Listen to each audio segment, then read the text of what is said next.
My vacation is over. That means story times are back. Welcome back to the Damage Has Already Been Done series, season 2, episode 5. So Pookie, you know the vibe. It's good. It's what? It's good. It's what? Now, if you see me, you know you have to go grab yourself a snack or a whole meal, water or an energy drink. Kama ni mtu wa kuinama, make sure you have 1,000,000 people to hold you today. Also on the snacks, you might want to add a shot there. For a disclaimer, this story contains themes of sexual exploitation, drug use, violence, and other adult content. It is intended for mature audience only. Viewers' discretion is advised. Strongly advised. And for the sake of your mental health, Pookie, this story is for entertainment purposes only. It's not. Our story today has many characters, but we're going to start with these 2 characters so that we can connect them to the story and the other characters later. Our 2 main characters are these 2 sisters. One will call her Trisha and the other one will call her Liz. Let's go. Trisha and Liz came from a family that is, as we say, it's okay. Sometimes things were up, sometimes things were down, sometimes things were okay, sometimes things were too much. We can call it a normal family dynamic. You see the way we usually say firstborns are not loved or they're overburdened, and lastborns, because there were only 2. Lastborns are usually so loved. In their family, it was the opposite. Trisha, the firstborn, was more loved than Liz. But it's most probably because the parents used to view Trisha as more responsible, because she was responsible, protective, organized, loved school, and all those things. She was a good girl. Oh my God! Wow! At Liz, on the other hand, alikuwa ni ile form ya maisha ni yangu, we shughulika na yako, mi sipangwingwi. There's a time the parents found coke in her room, liquor. There's a time the mother was doing laundry, she found CDs in her pockets. Stop it.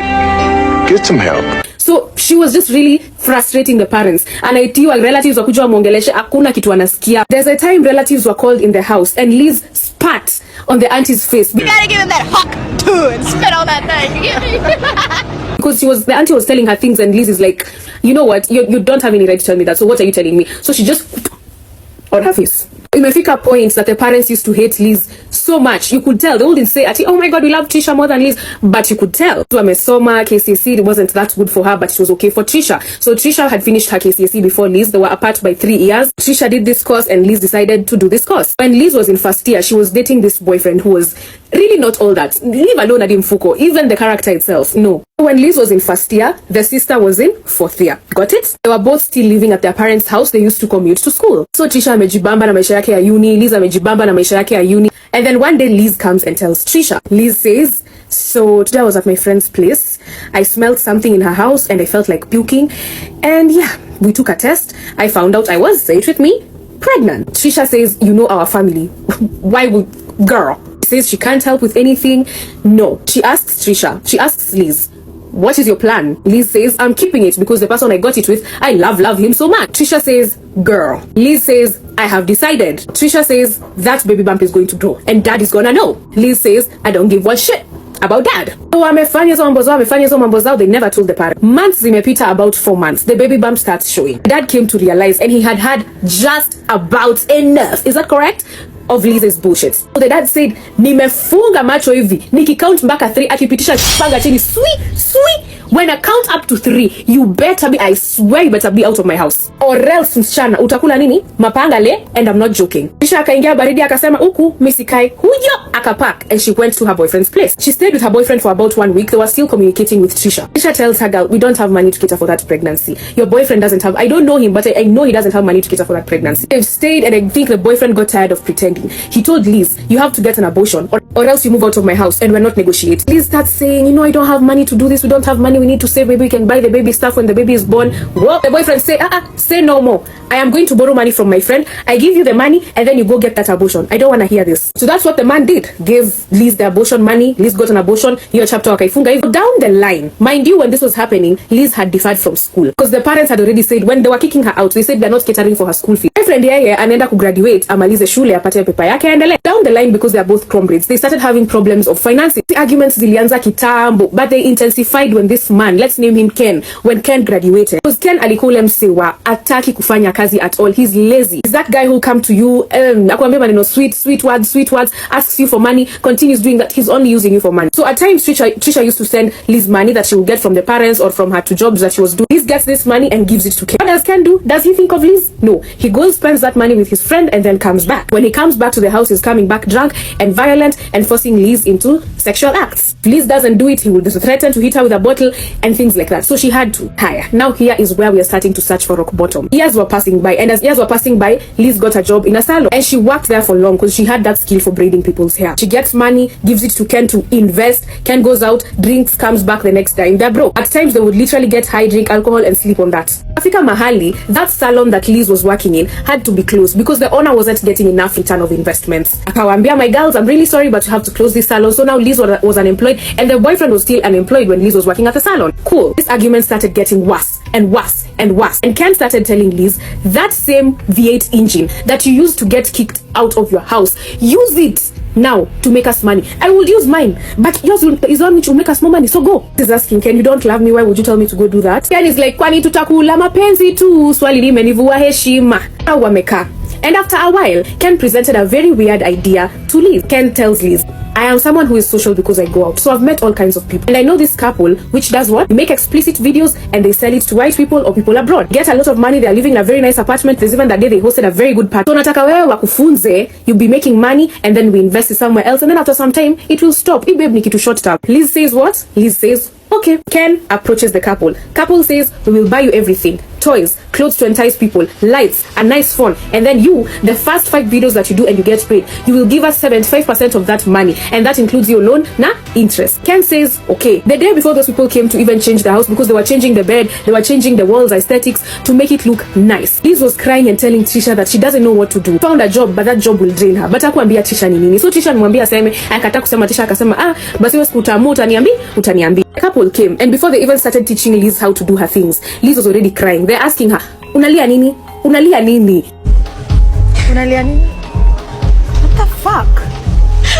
Kunywa vile unawakunywa. Ikazika ile ingine yako engineer, daktari. So watulia acha mambo mingi. Wakamfunza, wakamwambia this is how you use these things, this is how you reply to clients, you know what poses, what is good. As time goes by, they started hiring other models to do things like 3Ss with people and other weird fetishes and performances. Hey, Mikisonga, Kevin akaona, I'm paying these models too much to come here and, you know, do explicit stuff with my lady. So I'm gonna do what? I'm gonna start doing this work on my own. Cool. Kev amejituma huko. With time, they grew because they were consistent. Started getting so many clients, more than the couple that were even teaching them how to do these things. Sifa zao zilikuwa, they take very weird, like them, they can do anything you ask them to do. There's a time Kev got a request to have seshi session using a knife. Like using a knife. On who? On Liz. I don't know whether they were using the blunt part. That one I don't know. Another time, a client told them, I want you to beat up your girlfriend. No, don't even touch her. Just beat her up to the point where I'm seeing she's hurt. Liz akikatai maneno, Kev anamwambia, I will chase you out and you will go. High in her head, she's thinking, what am I going to do next after this?